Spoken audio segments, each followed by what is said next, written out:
Gobierno de Navarra. Nafarroako gobernua.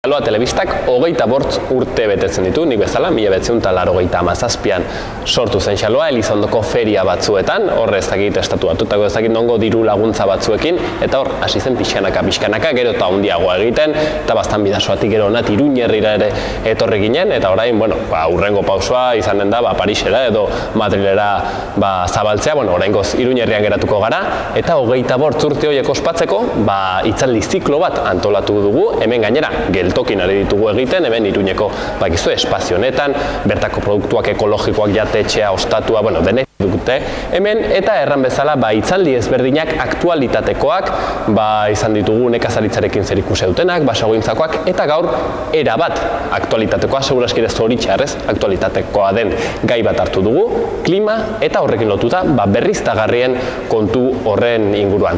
Aurten gainera, zoritxarrez Nafar guziok arras hurbiletik bizi izan dugun kontu bat, badakizue 15.000 hektarea, baso hektarea errez ziren gure inguru hauetan, eta beraz, zoritxarrez hurbiletik tokatu zaigun gaia. Gaur guzi horretaz solastuko gara, gainera berriztagarriena handizetan, modu erreix batean ikusten dugu, jarri berriztagarriak eta dena konponduko da, ez bakarrik inpultsatzea faltakako da, baina segurazki gaia komplikatuagoa da, uste baino zailagoa, badu ikusteko materialerekin, zenbat energia sortzen den, zein inpaktu dituen, 1001 erpin ditu, eta horretaz solasteko, gaur ekarri ditugu, bain zuzen ere, neteneko kideak, reaseko kideak, ekarri ditugu sustraiekoak, eta ekarri ditugu Goienerreko kideak. Pasako garaiekin solastera. Da, beraz, erran bezala, 4 gonbidatu ekarri ditugu, saietuko naiz memoriaz erraten, gaina izen, Asier Arzuaga nere eskuinetara, Goienerretik, Gurutze Santxo netenetik, Mikel Saralegi sustraiakuntzatik, eta June Samillan reasetik. Beraz, 4 kidauek, panoramika bat emateko berriztagarriak klima gai honen inguruan, eta Asier, zurekin hasiko gara, nahi duzunean, botatzeko. Pixket Goienerretik, ze ikuspuntu duzuen honen inguruan? Eskerrik asko Gorka, eta Xaloa, eta June eta Reas, mai ingurua antolatzen laguntzagatik. Ni nator Goiener kooperatibatikan, eta pixka bat kontatuko dut gure ibilbidea laburki, jakiteko baita ere kokatzeko Goienerrek zeiten duen. Azkenean energia kooperatiba bat da ona sartua ekonomia sozialean, eta 10 urteko ibilbidea eramagu. Eta, pixka bat, xume hasi ginen, 40 bolondrez hasi zian honen inguruan bueltak ematen, eta ikuste zuten garaiagietan duela 10 urte nola ez zegoen energia berriztagarria kontratatzeko modu errazik. Orain badirudi dena dela berriztagarria, edozein konpainia handik eskaintzen dizkigu produktu berriztagarriak, energia berriztagarria etxean, instalazio fotovoltaikoak, baina duela 10 urte hori goratu behar dugu, orduan bizi ginela justu berriztagarriei ematen zitzaizkien priman ondoren, baita ere eguzkiari jarritako zerga aipatzen zen ura, eta pixka bat, 2013an gauza gu mugitzen hasi gineneako, hasi zen pixka bat gauza iluntzen berriztagarrientzako. Batez ere enpresa hundiek egiten zituztelako presio bat, hau aurrera ez juntzedin, ze azkenean beraien urrezko arrautzak hor kabitxoan dauzkate, eta hori ez du nahi duten olala, ez dute jendea alduntzerik nahi. Asmoa hasiera baten zen, juntatu zen jende honen, asmoa zen sortzea kontsumitzen zuten hainbat energia berriztagarri. Baina legedia partetik eta gauzak nola nahiko ilun jarri zian, erabaki zuten, bakarri merkaturatuko dugu.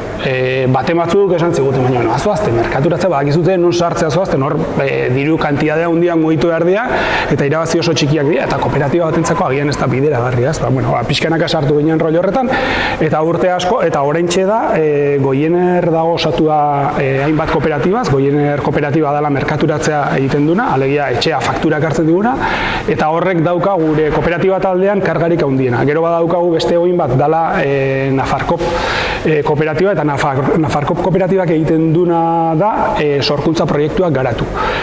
Gure bazkidek behar duten adina da helburua, baina kontuatzen gara, oraintxe bertan, okerrez banago ezakite, azken 5 urtetan 1.600.000 euro bildu ditugu gure bazkideen artean proiektuak garatzeko, sorkuntzako proiektuak, eta egia da, ez dugula sortzen, behar degunan oso zati txiki bat sortzen dugula. Orduan horrek egiten dizuna da kontuatu arazi zenbateko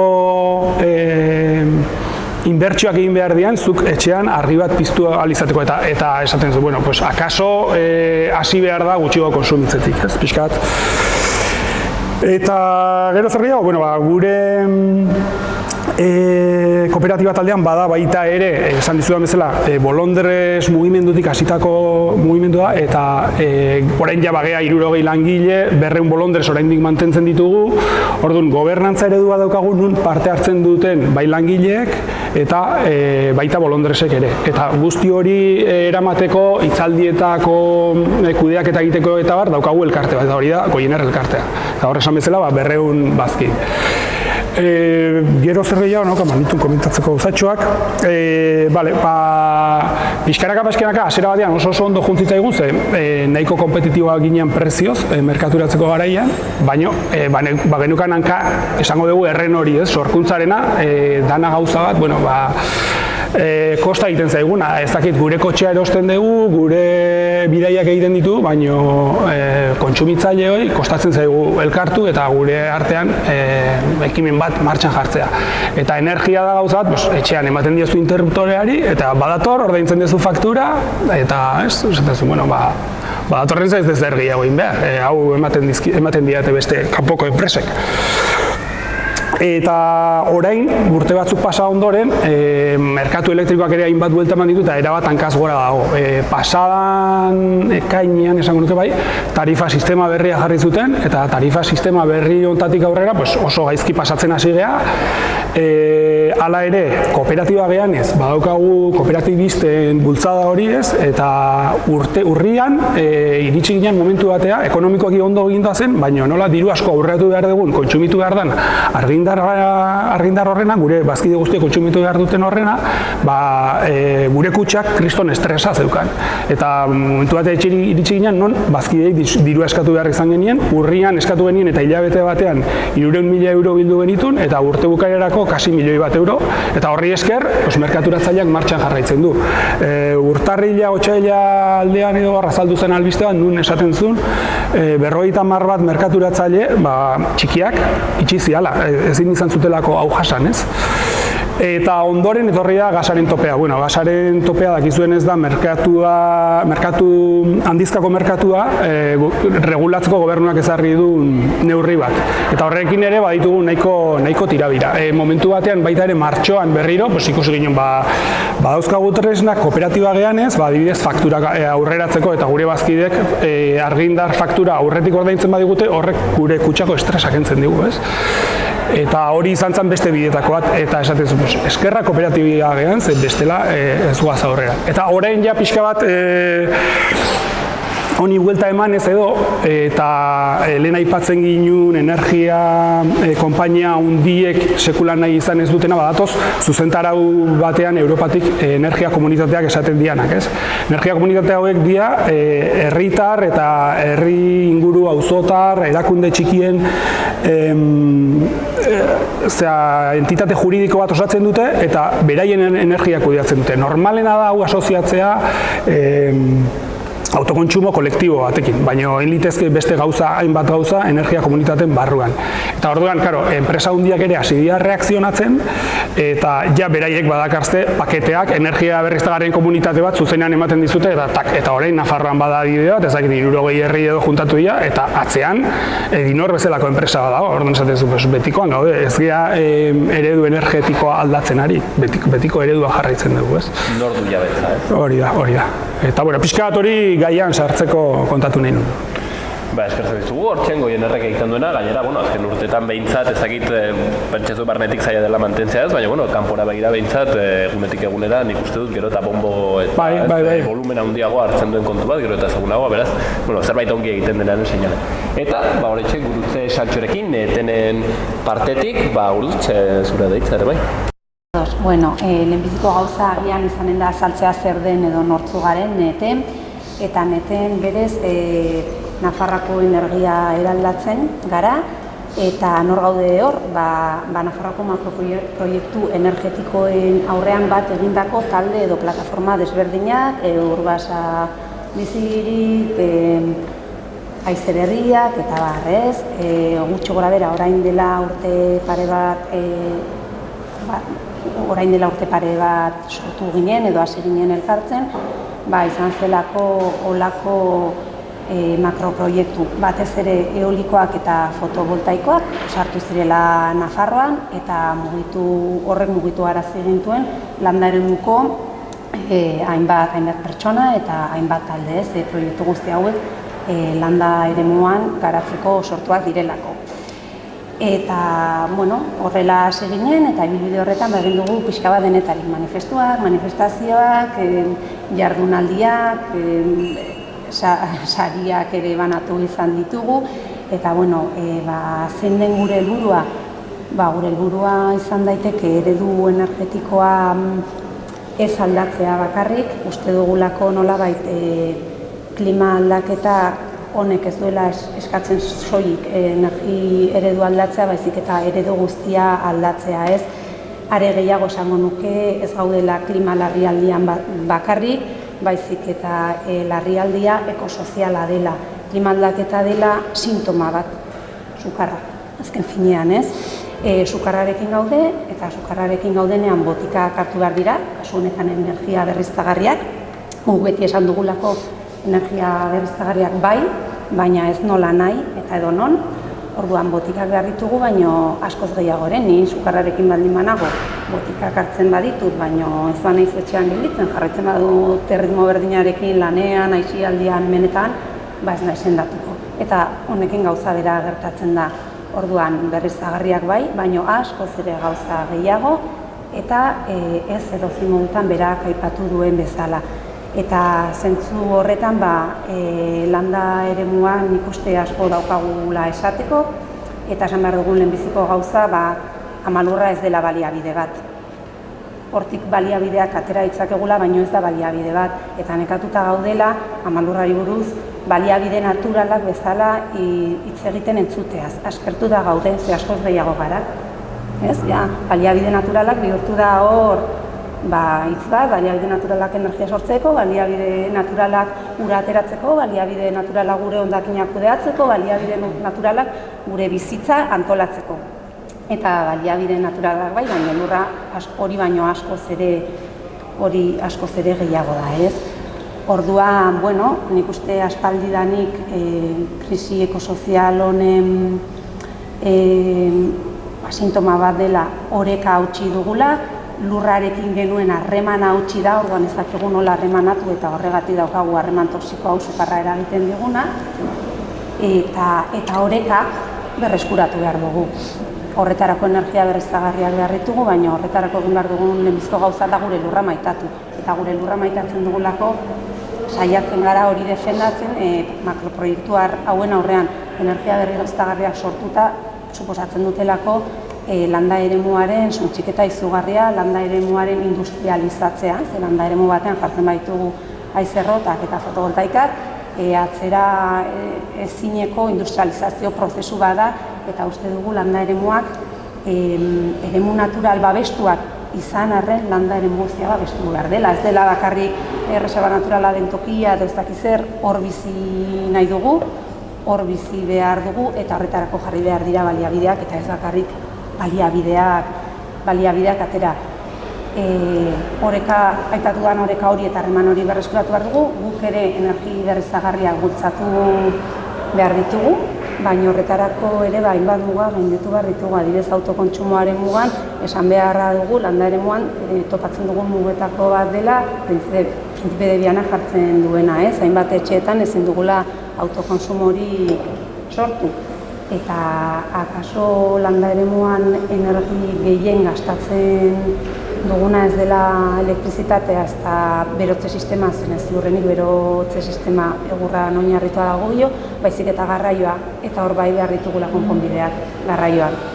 Garraioan behar ditugu zerbitzua, behar ditugu garraio publikoak, behar dugu autoa partekatzeko aukerak, eta bar. Horrek ez du esan nahi, bakarrik egin dezakegula administrazioari eskatu, eta eskatu behar dugu, baina guk ere alternatibak sortu behar ditugu, eta bainetenetik eta bainetenen barruan dauden taldeetatik badakigu nolabait ere lan paraleloa daukagula, batetik elurraren defentsan eta lehenengo hilaran proiektu hau geldiarazi, baina beste batetik hor alternatibak sortzen jardun behar dugula, edo saiatzen ari garela horretan ere, ez? Eta hor ditugu bi Beraz, berriztagarriak bai, baina ez nola nahi, nik uste hori gakoa dela behintzat ez erdikunean jartzekoa, eta ze interesgarria berriztagarrien gaia, hasten zarela solasean plaketaz, eta gitzen duzu solasean garraio publikoaz, ez? Nola ari garen solasean azkenean guzti batetaz, ez? Dena osotasun batetaz. Eta nik uste dut gainera horretan sustraikoek bereziki egiten duzuela, ez ikustea nola baitere sistema bere osotasunean, berez, Mikel Saralegi, sustraien partetik, zuen iritzia. Lehendabizi eskerrik asko, gonbidatzeagatik. Saiatuko naiz agian 3 ideia, ez da pixkote lantzea. Alde batetikan hori klima aldaketa ez da daukagun krisi bakarra, ez da? Gero bigarren ideia izango zen pixko problematizatu beharra daukagula hori klima aldaketa eta berriztagarrien arteko harremana, lotura, zen askotan berriztagarriak ez da pixko konponbide bakarra bezala hori saldu egiten da. Eta gero pixkote saiatuko gara, pikin bat, hori Nafarroan guzti hau nola islatzen den edo, ezta? Printzipioz hori klima aldaketa begi izan da, ez da hori pixkotu da honetan, ez da nolaik gertutikan, ez da ikusi izan dugu, lehen aipatu duzu hori zuten inguruko kontu hori, mundu mailan ez da hainbat hori berri ez da entzuten ari gara, prozesu hori gero eta larriagoa ez da hori bihurtzen ari da. Baina nolabait ikusi behar dugu horrekin batera beste pare bat krisi gure ustez ez da mai gainean ditugula, eta nolabait tamaina berekoan eta askotan itzalean edo bigarren maila batean hori gelditzen direnak. Alde batetikan hori materialen krisia, eta hori momentu batean materiala energia eskuratzea gero eta zailagoa da, eta horre suposatzen du elementu kezkagarri bat, eta horrek esplikatzen du, baita ere une honetan bizitzen ari garena. Eta gero bigarrenik badaukagu hori sistema ekonomiko bat, hori pixko kapitala edo irabaziak akumulatzeko hori sistema hori baita ere krisian dagoena. Eta bestea beste hori pixkot oain arte bere hazkundea natur baliabide merkeetan oinarritu dalakoz, ura merke lortu du, energia merke lortu du, lurrarekin hainbeste, elikagaiak merke lortu ditu, eta eskulana zer esanik ez. Eta orduan guzti horrek, guzti hori elikatzen ari da hori, pixko krisi hori. Orduan ikuste panorama orokor hori ikusi behar dugula, zen azken finean krisi horien artean bada lotura. Gero bigarren kontua da, hori momentu batean, klima aldaketa, hori ikusten dugu horren inguruan, irakurketa ezberdinak daudela, alde batetik komunidade zientifikoa azkenengo urteetan behin eta berriz pixkot hori abisatzen ari da, bere txostenetan somatzen da zenolako kezka eta zenolako larritasuna pixkot ikusten ari direnekin. Eta liberean hori pixko baita ere, txosten horretan askotan agertzen da CO2-ren hori edo beretegi efektuko gasoiek pixkot atmosferan hori sortzen duten historia. Herritarren artean ere bai somatzen da kezka, hor agian pixkot egoera nasia, ez da alde batetik kezka, beste aldetik distantzia, alde batetik haserrea, beste aldetik impotentzia, eta, bueno, hortxe ez da batzutan ikusten dugu guzti hau urrun gelditzen dela, eta, bueno, gure artean gertatzen danean, pues, bueno, ez da, pixko libre, ez da, bueno, aterako, ez, bagina bezala, edo, ez da, pixko ambigua da, ez da, horren inguruko jarrera, ez da. Baina, azken bola honetan, hori batez ere hori erregaien hori garestitzearekin, pues, bueno, aurrezki energetikoa eta beste nolai motivazio ekonomikoa gure kontsumoa apaltzeko ematen du edatzen ari dela. Beste kontua nola, ez hori gertatzen ari da.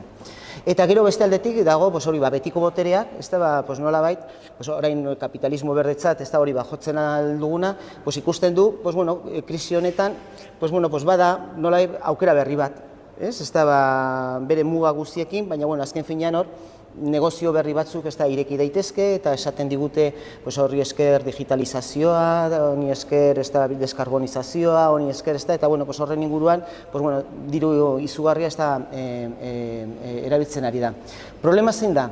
Problema hori pixkot hori eta hau da pikin bat asko labur bilduz, eta nik uste berriztagarriena hemen hori simbolo moduan ez da balio aldigula, bada modu interesatua hori pixkot hori fokoa jartzeko ez da berriztagarrietan, ez? Hau da, CO2 ez baldin badugu isuri behar, ez da, haren ordez jar dezagun CO2 ez da nolait isurtzen ez duen teknologia bat, ez? Baldin badira hori konbustioko kotxeak ez da hori atmosfera kutsatzen dutena, haren ordez jar dezagun kotxe elektriko bat ez da hori ez gertatzeko edo, ez da? Nolabait ez da pixkot hori berriztagarrietan jartzen da fokoa, eta esaten dugu modu interesatua beste gai buruz ez hitz egiteko, eredu produktiboa, eredu kontsumista, eredu produktibista, balore kulturalak, ez da pixkot nolabait sistema honetan hori garatu ditugunak edo, ez da. Eta, klaro, berriztagarriak, ez da pixkot hori nolabait halako edapen ero batean hori sartuko bagina, berriztagarria berez ez dira jasangarriak izan behar, ez da segun, ez da momentu batean hori pixkote edapen orokor bat ez da planteatzen ari dan bezalase, horrek baditu baita ere inpaktu batzuk, hori bai materialen aldetik, material horiek eskuratzeko, material horiek ez da, precisamente ez daude hemen Euskal Herrin edo gertu, daude beste herrietan, eta hor nolai kolonizazio prozesu berri batzuk hori irekitzen aldira edo, orduan, gure bizkot hori gure jarrera da, berriztagarriak bai, beharrezkoa dira, ez dira nahikoak, eta nolabait hori pixkot hori pentsatzeko orduan hori nola edatu behar den, kontu handiz ibili behar dugula, nolabait pixkot gai honen inguruan egon daitezken hori pixkot arazo guztia kontuan hartuta. Nafarroan ekarrita eta Nafarroan ikuste pixko balio digula zen hemen badugu esperientzia bat berriztagarrien inguruan. Ez da atzo goizeko kontu bat, ez da bada 25 urteko perspektiba bat ikusteko zer ekarri dute berriztagarriek. Bada aldaketaren bat horren inguruan, bada hemen zerbait beste tokitan berriztagarrietan oinarrituta ez daudenak diferente egiten duena edo. Orduan emango ditu pixkot 3 datu.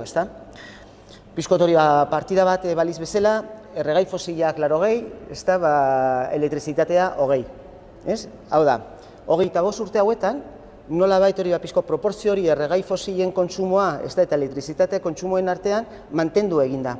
Hau da, pixkot parke eolikoak edo berriztagarriek ez dute nolabait hori pixko kualitatiboki ekarri hori aldaketa bat gizarte honetara. Nolabait gure kontsumo patroiak mantendu egiten dira.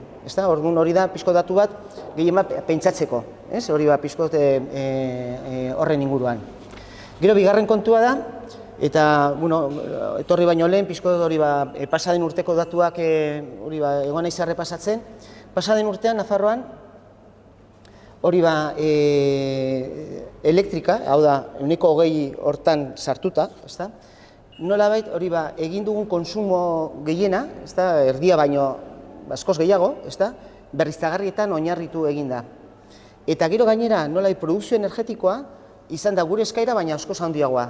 Pasa den urtean Nafarroak, eta hori da nolabait azkenengo urteetan ematen den gertaera bat, esportatzen ari da hori elektrizidadea. Elektrizidadeen esportatzailea gara. hori pixko konparatuz beste tokiekin, ez da, bueno, Extremaduran, ez da, konsumitzen dutena, baina 5 aldiz gehiago esportatzen dute. Ezta? Eain, bueno, Euskal Autonomia Elkartean, hor aldiz, ez da, hori gutxiago. Ez da, nolabait, ez da, konsumitzen dutena, ez da, baino, gutxiago, ez da, ekoizten dute berriztagarrietan. Eta Madrid esate baterako bakarrikan konsumitzen du, bueno, produzitzen du behar duenaren 5% berriztagarrietan. Orduan, hori ikusten da, panorama zein da, batzuk esportatzen dute, ez da kasualidade esportatzen dutenak dira nolabait, eta Nafarroa estekzio moduko bat izango litzake, dira herrialderik ez da pobretuenak, ruralenak, baztertuenak, eta horiek dira une honetan elektrizidadea ikosten ari direnak, eta horien onuradunak dira hori nukleo urbanoak, hori pixkot, geografian badakigu nun dauden hori kokatuta. Eta hirugarren datua, da, alde batetikan hori pixkot, hori dagoeneko ja badugu hori kontsumo berriztagarri desenteko bat, aldi berean esportatzen ari gara, eta hala ere hori pixko eta lehen hori gurutzeko hori aipatu du, azkenengo 3 urtetan, Nafarroan planteatu dira 114 proiektu berri, alde batetik bikoizteko orain arte ginun hori euleko azpiegitura, eta 15 aldiz gehiago hori pixko fotovoltaikoak. Hori dira, eta nolai galdera da, eta hau zertarako. Hau zertarako kontuan hartuta nolabait hori pixko berriztagarrietan olako proporzio ona izatean zein nolako onurak ekarri dizkigu. Erregai gutxiago kontsumitu dugu, gure patroietan zerbait aldatu eginda, gure faktura energetikoa bajatu eginda Nafarroan. Beste tokitan baino gutxiago ordaintzen dugu, zeinen eskuetan dago hori pixko negozio guzi hori edo. Orduan hori da, modu bat, berriztagarria bai, eta hortan nolabait gu bat egiten dugu hori gurutzek esan duena, berriztagarri bai, baina ez horrela. Zen horrela, bada zerbait faiatzen ari dana. Eta, pixko hori gu sustrai moduan, mai gainean beti hori saiatzen gara hori alternatiba edo proposamen batzuk jartzen. Ideia bat izango zen hori pixko nola jabetza, energiaren, hori jabetza ezinbestekoa dela, jabetza hori kolektiboa izan behar da, eman nahi duzun forma, baina nolabait ezin daiteke egon esku pribatuetan, zen horre asko markatzen du, gero hori herritarren gana, hori gauzak ailegatzen direnean. Sistema hau askoz deskonzentratuagoa izan beharko litzakela, nolabait ideia izango zen, ahalik eta deskonzentratuen, deszentralizatuen egotea, segurunik beharko ditugula, beste gauza batzuk pixkot hori zentralizatuagoak hori beharko direna hori beharren arabera. Nolabait energia eta gurutze aipatu du hori ondasun moduan ikusi beharko ginuke, ez hainbeste negozio ezela baizik eta zerbitzu moduan, osasuna da, printzipioz, teorikoki, da zerbitzu bat, osasun sistema, da zerbitzu bat, ez zan beharko hori negozio bat. Hori gauza bera, elkarri beharko ginuke energiaren hori kontura. Eta gero, hori oso importantea da, hau ez da bakarrikan arazo tekniko bat, berriz da leheno aipatu duguna. Horrekin batera, nolabait hori pixkot, hori ezbaian edo jarri beharko ginuke eredu produktibista eta konsumista hori. Orduan, heldu behar diogu nolako izan behar den gure garraioa, heldu behar diogu nolako izan behar da uraren hori pixkot hori kudeaketa, zer egiten ari garen hori hondakinekin, nolako izan behar da hori pixko gure nekazaritza eta gure abeltzantza, eta gero askotan ikusteko arkabean pasatzen den zerbait, gure balio kulturala baita aldatu behar direla. Ez da pixkot berriztagarriekin pentsatuz hori pixkot hori mente kapitalista batekin edo mente kontsumista batekin horrekin ez goaz inora.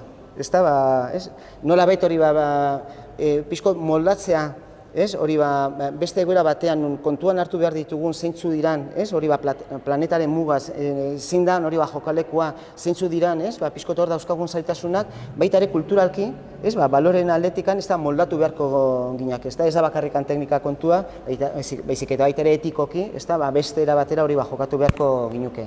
Eta ja bukatzeko, hori, momentu batean, hori eztabaida kokatzen balin bada hori teknologian, pentsatuz teknologia berriekin, hori berdin, hori da, teknologia berriarekin berdin hori segitu nahi dugula, nola eztabaida horrek ez du etorkizunik. Zen goizago ala beranduago, erregai fosilekin aurkitu dugun problema izango dugu. Azken finean, muga materialak hor daude. Askoz interesantagoa izango litzake, pixko pentsatzea, bai sektoreka, bai lurraldeka, zenolako ongizate maila, zenolako kontsumo mailak beharko ditugu, eta horren arabera, hori pixkot hori planteatu, zenolako eredu energetikoan behar dugu. Horri helduta, horrek pista gehiago, eta askoz positiboago izango litzake, gauzak egiteko eta nolait arazoak konpontzen bidean jartzeko, hala esateri balin bada.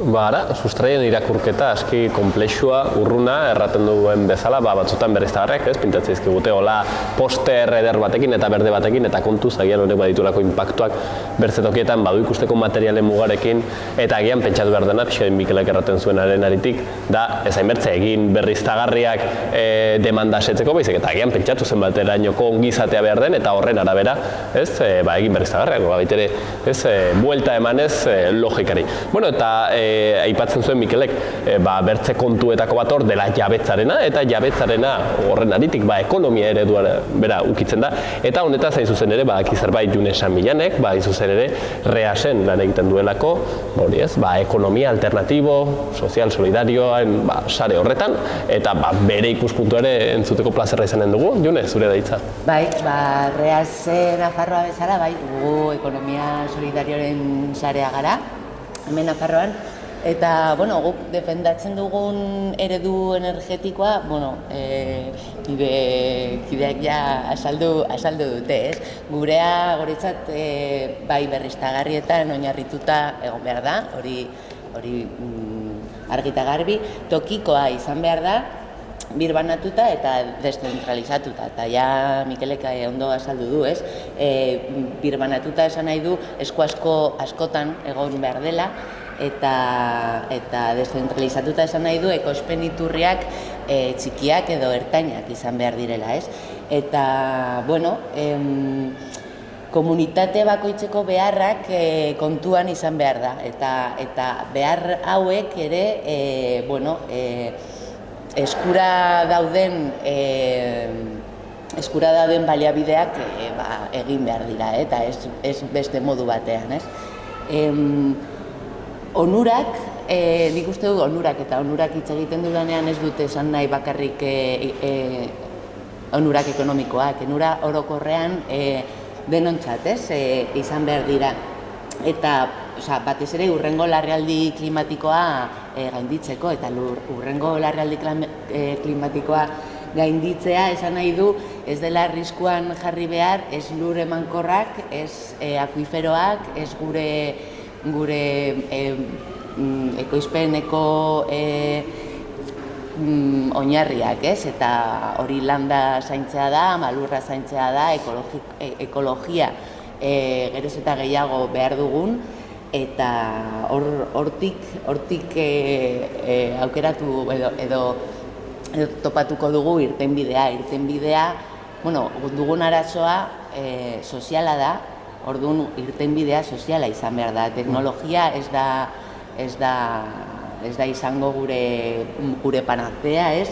Eta aldaketak behar dugu bai sozialak, bai batez ere politikoak eta bai ekonomikoak, zeren azkenean ekonomiari buruz hitz egiten dugunean, hitz egiten dugun bai politikaz, bai sozial gaiaz, ez? Eta, hasi pixkat laburtzen, ez? Laburtzen, Guretzat oso importantea da burujabetza energetikoa, eta hau da, hau dena ja esan dudana, eta beste aldetik ere energia eskubide gisa aitortzea. Honekin zer esan nahi dugun, badaude ja aitortuak ez hainbeste eskubide batzuk, etxe bizitza, ez dakiz zer, azkenean, eta badakigu nola funtzionatzen duen, ez da nahiko aitortzarekin baizik eta, gero gehiago egin behar da, baina lehenengo gauza izango da eskubide gisa aitortzea energia. Eta gaur egun, pobreziaren adierazten duten faktore ekonomikoak islatzen dituzte nagusiki eta ez besteak, Orduan, energia, energia ez da dozein elementua, energia da ekonomiaren motorrea, baina ez bakarrik hori. Esan nahi dugu ere komunitateen garapenaren motorra dela ere, eta giza duintasunaren alderdi askoren funtsezko elementua ere da. Horrexegatik, energia aipatzen dugunean, edo energiari buruz hitz egiten dugunean, denetari buruz hitz egiten ari gara, zeren edozein gauzarako energia behar dugu. Bai jateko, edateko, bidaiatzeko, mugitzeko, edozein gauzarako. Orduan, horrexegatik da hain importantea, eta horrexegatik bai publikoa izan behar da, edo behintzat printzipioekin, Eta, karo, gu Reas Nafarroa bezala, beti, daukaguna da gure printzipion karta, Zein printzipio dira, eta guretzat dira ibilbide horri bat bezala, Eta, justo orain berritu dugu, feminismo ikuspuntutik eta ekologiaren ikuspuntutik, zegoen barruan, baina orain dela 10 urte, eta justo orain atera dugu korta berri hau, eta guretzat hori da minimo bat gauzak egiteko, bai ekonomikoki, bai politikoki, bai sozialki. Ikusten duzuenez, begira sozialago hori, aipatzen jabetzarena, erraten genuena, noren onurarako, azkenean sortzen den energia bera zer den, energia ez da simplemente pizten dugun bombilla, baizik eta segurazki gure gauza material guztiak egiteko, behar den elementu hori, eta aipatzen zuten baita ere, ibilbide honetan ez ezagunatzen du, orain Nafarroan adibidez, segurazki negu honetan egon diren 35.000 pertsona horiek, pobrezia energetikoan Orduen zein da kontua hemen, azkenean energia egon bada, hauserki, baina noren eskuetan hor pixket, azkenean begirada sozialago hori, horren inguruan. Hori izan da aurkezpen karta hori, eta hor joan zaigu denbora, 5 minutu, 10 minutu hartuko ditugu, zeren gainera saltxan nahi du sartu alajo, eta horren aprobetxatuko dut konbidatu bikainago ditugula, botatzeko galdera potoloa, orain gainera azken aldian bolo-bolo dabilena, gero eta gehiago Eta da, azkenean, badu handiz ikusteko aipatu duzenaren aritik, energia berriztagarriak bai, baina ez nola nahi, ez ditugu nahi nola nahiko.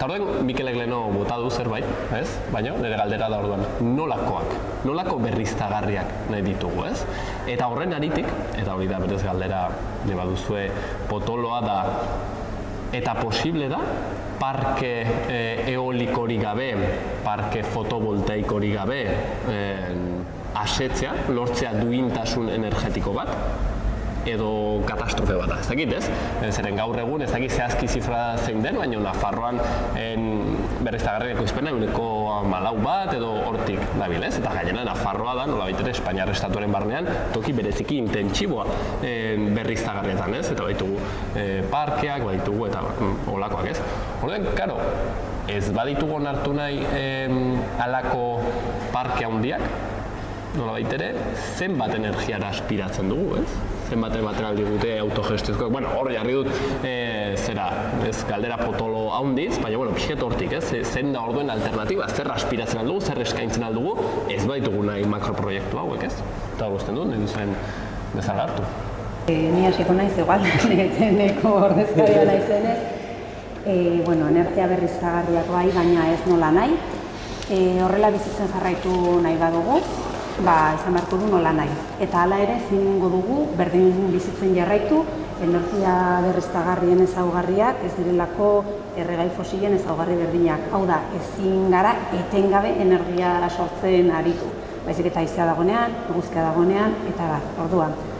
Horrela ezingo dugu bizitzen jarraitu. Horren aurrean, energia berriztagarriak bai, sustatu behar dira, baina aldi berean beste eredu ekonomiko eta beste bizitzeko modu batzuk sustatu behar ditugu indarre berdinarekin edo gehiagorekin. Zeren nolabait kutsatzen ez duen energia bakarra da, kontsumitzen den ez den ura. Mikelek aipatu du energiaren zaku hortan, ehuneko 20 gutxi gorabehera hemen Nafarroan dela elektrizitatea eta ehuneko 80 dela garraioa. Eta elektrizitatea gutxi gorabehera erdi moldatua daukagun berriztagarriekin, eta hala ere, oraindik teilatu pilo bat dauzkagu, deus gabe, etxe bizitzenak, baina baita poligono industrialetan jarri behar dugu fokoa non dagoen kontsumorik handiena, eta hor bertan sortu ze garraioan ere, elektrizitatearen garraioan ere galera handiak daude. Hori elektrizitateari dagokionez, baina hori da zakuaren ehuneko 20. Zer gertatzen da gainerako 80arekin. Pertsonak mugitzen gara, zerbitzuak gutxi mugitzen dira, baina batez ere mugitzen da kontsumitzen dugun guztia. Elikagaiak, materialak, denetarik ez, orduan hor dago niretzat gakoa. Hor murrizketa bat egon behar du, ezin ditugu garraio guzti horiek elektrifikatu, ezinezkoa izango da, Mikelek esan duen bezala, materialki mugatuak gaudelako, eta ezinezkoa da pentsatzea gaur egun dauden adibidez auto partikular guztiak pentsatzea ordezkatuko ditugula auto elektrikoekin. Fisikoki ezinezkoa da, ez da guk esaten dugula edo gu sinisten dugula, ez da ideologia bat da, gauza fisiko bat. Hori auto partikularretaz, are gutxiago distantzia luzeko garraioa, ze elektrizitateak ere bere muga du, orduan aldatu behar dugu, hasi behar dugu bertako gauzak hemen kontsumitzen, bertako gauzak eraman beharrean hemen geratu daitezen, eta hori bizimodu aldaketa bat suposatzen du, baina ez bizimodua partikularki ez, ere eredu bezala nola dagoen antolatuta gizartea, eta nik uste dut hor dagoela gakoa. Zeren jarraitu detzakegu gure amalurra nola baitzuntzitzen makroproiektuekin, baina ailegatuko gineateke ondorio batera, ikusiko genuke denborarekin elektrizitate hori salduko genukela, eta jarraituko genukela isuri berdinekin eta arazo berdinarekin, ez oraindik sukar gehiagorekin. Eta 2050a deskorbanizazioa, baina 2030a hor aurrean dago, 2030 7 urte barru dira eta ehuneko 55 murriztu behar dugu. Planteamendu serio bat behar dugu. Ezin dugu pentsatu makroproiektu hauek eramango gaituztela inondik inora. Inondik inora ze nik ikusten dudana da errepidetan geroz eta obra gehiago eta geroz eta errai gehiago eta geroz eta gehiago eta horrek ekartzen du geroz eta trafiko gehiago. Nik uste dut ere, badaude bi gauzak, parke eoliko edo fotovoltaiko beharrean hitz egin behar dugu hobe eta nola da poligonoak hori ikasi nun sustraierakuntzarekin dira poligonoak, ez dira parkeak, ez dira besterik, ez dira poligonoak eta ezin dugu gure landa industrializatu horrela. Ez que ezin dugu zeren beharko dugu etorkizun ez hain luzearen. Orduan, nik uste dut hori pentsatu behar dugu eta arrazoia dugu gurutze esan duenarekin, zeren badaude teiatu pillo, poligono industriala pillo, oraindik ez dela egin ezer honekin eta landetan sartu baino lehen hau dena ja egina beharra izango zen. Zen bestela ez du zentzurik, izteketen ezin dugu hori permitutu, eske beharko dugu lurra hori ere jateko. Eta beharko dugu, zeren naiz kolapsista jarri nahi, baina eske pentsatu behar dugu hortaz ere eta beharko dugu gure ura eta beharko dugu gure landak janaria eiteko eta aber ere zenolako janaria, bai ekologikoa, bai tokikoa, eta bai eredua aldatu behar da, eta oraindik ez gara konturatu, baina eske eredua aldatu behar da, eta gu aldatu behar gara. Eta hortarako, behar duguna da desaskundea, ez? Eta desaskunde hori hitz egiten ari da, hitz egiten hasi zen orain dela urte pilo, baina, karo, eske desaskunde etorriko da. Nahi ala nahi ez, etorriko da. Gauza da nola etorriko den. Esango da inposatuta autoritarioa edo izango da kolektiboa eta partizipatuta. Orduan, oraindik gaude pixkat denborarekin pentsatzeko nola eta zer eta nola nahi dugun eta modu justu batean eta jasangarri batean, baina bestela etorriko dira beste batzuk esateko horrela izango da eta horrela izango da, eta modu autoritario batean eta politika autoritario batekin. Orduan, nik uste dut oraindik dugula epe bat espabilatzeko, esateko hasi rapido eta mal. Gero, bai, galdera potola da, ez? Eta, errezake bai, ez da, batzutan, ez dira erantzunak, ez dira errezak, ez da, baina... Eta motzak, batez ere. Eta ez motzak, ez da, hor kontua da, nik uste pixkot hori horrela planteatuta poligono eoliko bai, ala ez, edo, ez da, nik uste hemen Nafarroan hori herri askotan horrela planteatu da, ez? Eta gainera planteatzen dira iaia txantaje bezala. Hori gabe, nola ingo dugu, ez, bizitzeko, ez da, hori gabe bizi daiteke. Ez da, ikusita, ez da, gure konsumo energetiko nolakoa den. Baina problema ez da hori. Problema da, hori pixko, aldez aurretikan zeinek erabakitzen du.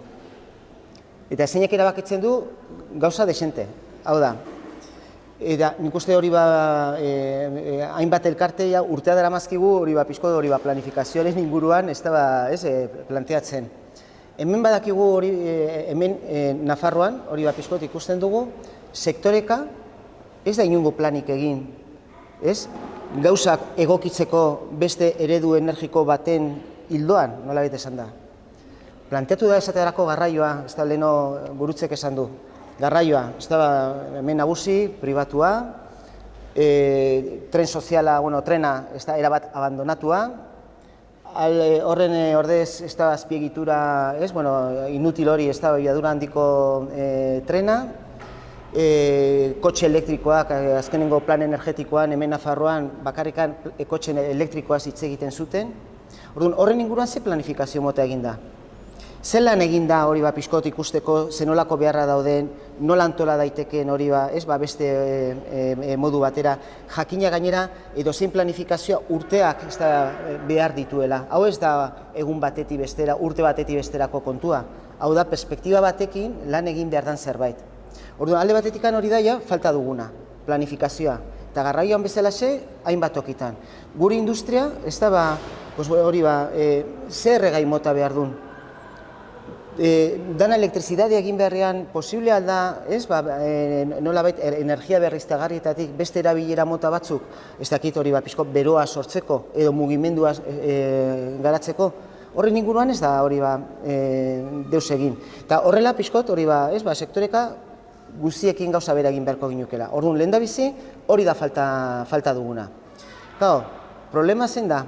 Problema da, eta nik uste pixkot hori Europatik datorrena, eta bat eginda daudela hori elektrikak eta botere ekonomiko potente hauek edo, nolabait eztabaida guzti horiek beti bazterrean utzi dira, eta orain, bapatean, deskubritu dute erregai fosila bukatzen ari direla, eta 2 urtetan ez dakizen gauza egin behar dugun. Hori txantajea da. Da txantajea eta gainera ez dut bat egiten errealitatearekin. Hori bakarrikan da nolabait pixkote egoera aprobetxatzea zure negozio energetikoa ez da martxan jartzeko. Ikusita da leheno esan duguna. Bakarrikan elektrikei begira ez da hemen Nafarroan esportatzen da. Hori nola ezeo onura ez da pixkota atera dugun hortikan. Balio izan digu burujabetza energetikoa edo burujabeago izateko? Ez. Hori da, akzionaren eskutan, iberdrolaren eskutan, naturgiren eskutan eta guzti horien eskutan. Orduan, hori nolabait kuestionatzen ez balin bada, ezta? Horri nolabait aurre egiten ez balin bazaio, edo horri bestelako alternatiba bilatzen ez balin bazaio, jai daukagu. Orduan, pixkot hori, askotan hori olako eztabaida, bai, ala ez, pues depende, baina depende lehenago, pixkot hori etxeko lanak egiten balin baditugu. Horren arabera ikusiko ginuke, ezta? Baina gauza dauden bezala ez eta horregatik pixkot hori sustraitik eta hainbat elkarte edo moratoria eskatu dugu, ezta? Zergatik, hau berpentsatzeko, ezta? Prisa haiek dute, ezta? Gu daukagu ere bai, ezta hori planeta baita ere egoera larrian dagoelakoz. Baina haiek nolabait eskaintzen diguten bidea, epe motzekoa da. Horrek ez da pixko hanka laburrak ditu. Goizago baino beranduago, berriz ere, nolabait problema larri batean egonen gara. Orduan nolabait ez kasu egin behar pixko multinazional eta gauza guzti hori, horregatik erresistentzia importantea dira, baina ez hori kontra egiteagatik, baizik eta ez beste era batez hori gauzak egin nahi dugulakoz. Agian, honetan, pentsatu da eredu normalizatzen duguna buruan autokontsumoarena da, eta hor, eskatuko dut, asiarri laguntza igual honetan zerbait argitzen aldigulako. Karo, niri horrek sortzei zalantza bat, Zeren, badirudi datuek erraten dutela, autokontsumoan jartzen duzun debagun plaka fotovoltaiko bat, ez da poligono fotovoltaiko batean jartzen duzuna bezain efizientea.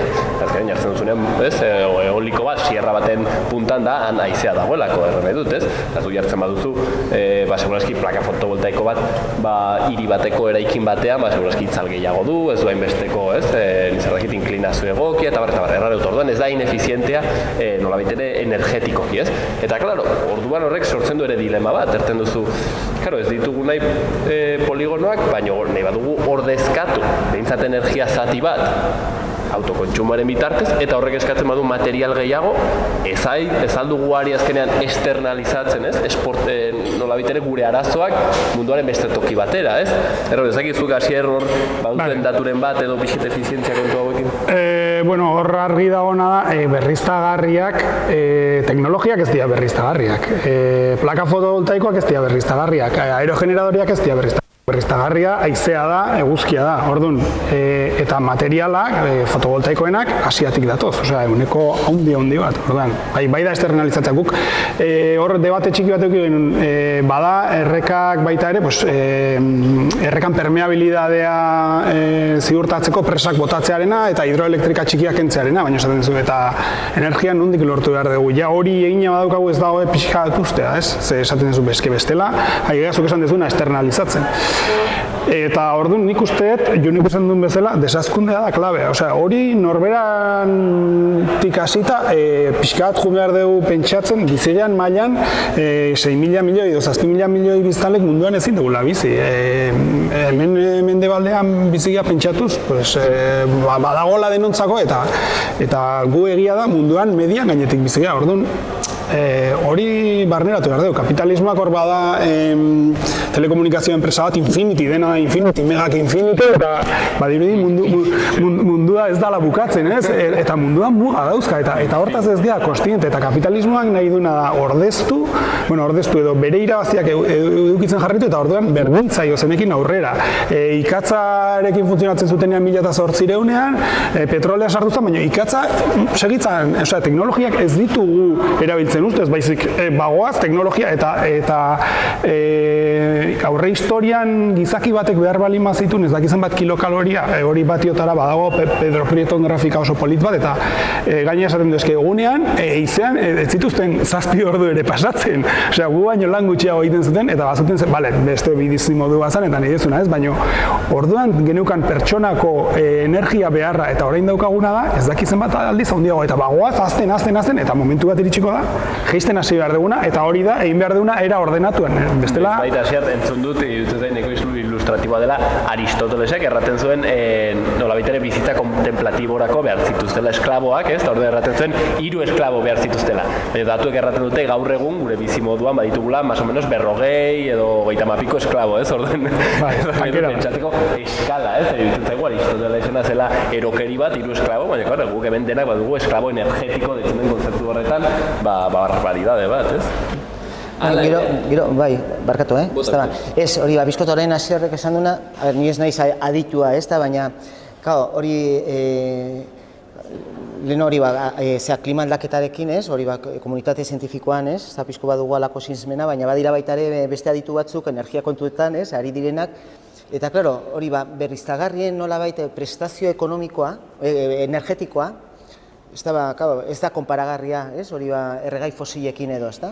Eta haiek mai gainean, planteatzen ari diren hori datua da, hori momentu batean, ordezkapen hori gertatu ezkero, berriztagarriekin, gehienez 50%ra iritsiko ginake, erregai fosilekin konparatuta, edo erregai fosilek ematen diguten prestazio energetikoekin konparatuta edo, ez da? Orduan horrek ja, ez da, pixko, nolai mugak, ez da, olasekoa balin badira, ez da, nolabait horrek badu eragina, ez, hori pixko jendartean, ez, hori produkzio motan, ez da, gure ohituretan, ez da, egiten ditugun gauzetan, gure kontsumismoan, eta beste, ez da. Orduan, nolabait panorama hori da, ez, ez da, eta nik uste importantea dara hori kontuan hartzea. Bestela, magian ez da sinestuko ginuke, ez? Baina, magian ari garen ez, eta hau botako dizuet, kazetariak bete jatzen dugu sartzea nabala. Eta orduan batzutan badu sentsazioa, desazkundea ere erabiltzen dela pixket mirarizko soluzioa bezala, ez? Iraultza erabiltzen zen bezala garai batean, ez? Iraultza egin behar da. Eta desazkundea egin behar da. Eta orduan galdetzen dizuet, ez? Hola pixket modu provokatzailean, zenbat desazkunde. Zen, klaro, hori da azkenean galdera, ez? Ongizatearena, zenbat desazkundea. Erraten gonen, 50% lortzen handa gehienez berriztagarrietan, ez? Zifra batzuekin. Bueno, hori da, adibidez referentziazko zifra bat, gaur egungo energien 50%rekin, absurdoa da horrelako galdera bat egitea? Nik ez dakit, zenbat, ez dakidan bezala nolakoa izango den eskenatoki hori, ez? Askotan desazkundea aipatzen dugunean, pertsona askori burura datorkie hau izango dela, atzera bueltatzea, 60. hamarkada, 40. hamarkada, eta ez aurrera goaz, ez da izango 60. hamarkadan zena, 50. hamarkadan zena, eskenatoki herri bat da, abiatu behar dugu, okertuko gara bidean, eroriko gara, altxatuko gara, ikasiko dugu, ikusiko dugu, eta nik bai aipatu nahi dut desazkundea izan behar duela bai ala bai materiala eta ekonomikoa, baino desazkunde ekonomiko eta materialarekin batera uste dut hasi gaitezkela pertsona bezala, hasi behar dugula komunitate bezala, elkartu behar dugulako, batu behar dugulako eta azken hamarkadetan justu gertatu den fenomeno soziala kontrakoa dela, eta irabazteko uste dut bizikalitatea daukagula. Edo hori pentsatu nahi dut, bizikalitatea modu justu batean, zen orain gu bizi gara modu batean, baino munduko uneko 20 edo gutxiago gara horrela bizi garenak. Eta pentsatzen dugu, hobekien bizi garenak garela, material gehiago dugulako, energia gehiago dugulako, eta zentzu batzutan hobeki bizi gara, beste batzutan agian ezen beste, eta uste dut irabazteko ere badugula.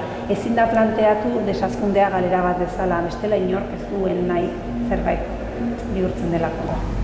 Izteko eginen dugu minuto bateko ronda hori, hemen urtzek bota du, orduen gainerakoek, minuto batean erantzun, galdera zail eta potole horri. Zenbat desazkunde? Ebazu Mikel June eta honat etorri? Zenbat? Zenbat desazkundea behar? Ez da kontu kuantitatiboa, berriz ere bizkot leheno esaten duena, ez da? Hori jendarte mailan ez da hori erabaki behar da. Momentu batean orain gure aurrean kotxea pasatzen ari dira, ez da? Hori kotxe partikular horietan hori ibili beharrean, autobusean ibiliko banitz. Eta bakoitzean pertsona bakarra. Eta pertsona bakarra, hori izango zen nire ongizatea ez da sekulako beraka da? Ez segun ongizatean gatik ze ulertzen dugun. Momentu batean hori pixko denbora gehiago izatea, beste gauzetarako, ez da, orduan, ez da kontu kuantitatiboa, ez da nik uste hor nolabait pixko eztabaida edo ikerketa, hor lanketa bat, egin behar da horren inguruan, eta nolabait lanketa horretan kontuan hartu behar dugu, hori badaki ja minututik pasatzen ari naizela, kontuan hartu behar dugu hori pixkot eskura dauzkagun hori baliabideak. Dagoeneko ja desaskundea materialki hainbat kontutan ja gertatzen ari da. Ikusten ari gara hori zer gertatzen ari da petrolioarekin, edo gasarekin, edo ez dakit zer, hori dagoeneko hori hor dago. Nola egokituko gara horretara? Hor dago koska. Noraino? Bueno, ez dakit, duela 30 urte bezalaxe bizitzea, ez dut uste oso kaltegarria izango zenik, ez? Ez dakit, ez? Ez da oroar, ez?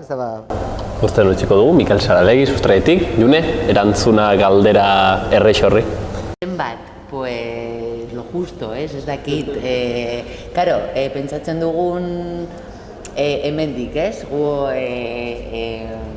Europan, ez, txuri honetan pentsatzen dugu, eta bai, guretzat agian desaskundea egingo dugu, ez? Nahi eta nahi ez. Baina, beste mundu partetik agian, aldere bez dute egingo ez da ere, baina agian mantenduko dute, edo agian ez dakit beste eredu ekonomikoa lortzen baldin badugu, eta honekin esan nahi du kapitalismo gainditzen dugun, eta ez dakit beste eredu justuagoa, jasangarriagoa lortzen baldin badugu, agian nahiek ere igotzen dira. Desaskundea ere agian oso trampa izan alda, zeren eta honekin esan nahi dut, badago klase kontu bat, zeren nire beldurra da, klase popularrak edo klase media edo klase obrera edo nahi dugun hitz egin bezala, agian bai desaskonduko dugu, hori ondo esana dago, baina hori egingo dugu, desaskundeko bidean jarraituko dugun, baina agian beste klase batzuk ezein beste, eta hori ja gertatzen da abioiarekin, adibidez, abioiaren kutsadura, ehuneko 51 baino gehiago egiten dute jet pribatuen, ez? Orduan, hori ere, hortaz ere pentsatu behar dugu. Esan milan, reasetik, hori, kontuz nondik desazi, hori ere bai, eta hasier nire galdera trampati hori, zenbat desazi? Labur esan ditut, osasuna, hezkuntza eta ongi bizitzeko maila mantentzeko lain. Borobila.